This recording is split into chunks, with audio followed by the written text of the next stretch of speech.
बिस्मिल्लाहिर्रहमानिर्रहीम। नाज़िश मसंदे सदारत साकियान में खाने इल्म और शमा इल्म के जाम बकव परवानों। आज का मौज़ूई तकरीर है मंशा ज़ेर कातिल जनाब सदर। इंसान को जिन नेमतों से सरफराज किया गया है इनमें एक अक्ल दानाई भी है। यही अक्ल है जिसने इसके कमज़ोर हाथों में पूरी कायनात को मुसक्कर कर रखा है और इसी सलाहियत की वजह से अल्लाह ने इसको दुनिया में खिलाफत की जिम्मेदारी सौंपी है। इसीलिए इस्लाम में अक्ल को बड़ी अहमियत हासिल है। कुरान मजीद ने बेशुमार मौके पर मुसलमानों को तदब्बुर तफक्कुर की दावत दी है। तदब्बुर तफक्कुर की हकीकत क्या है?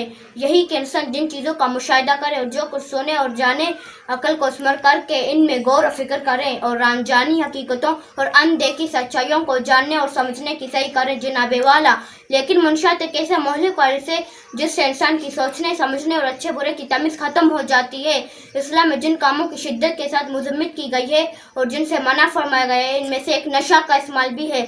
कुरान मजीद ने ना सिर्फ ये कि इसको हराम बल्कि नापाक करार दिया है जनाबे आली। अब तो ये ज़हर कातिल हमारे बच्चों के रगों में दौड़ने लगा है। कुछ तो फैशन के नाम पर इस ज़हर कातिल को अपने रगों में दौड़ाते हैं और फिर इसके आदी हो जाते हैं। पाकिस्तान में ज़्यादातर तलबा और तलबात में ये गर कर चुका है कि वो सिगरेट की शक्ल में हो या इसके रूप में हो या शीशा जैसी लानत पर हो, ये ज़हर कातिल ज़हर इंसानियत बनता जा रहा है।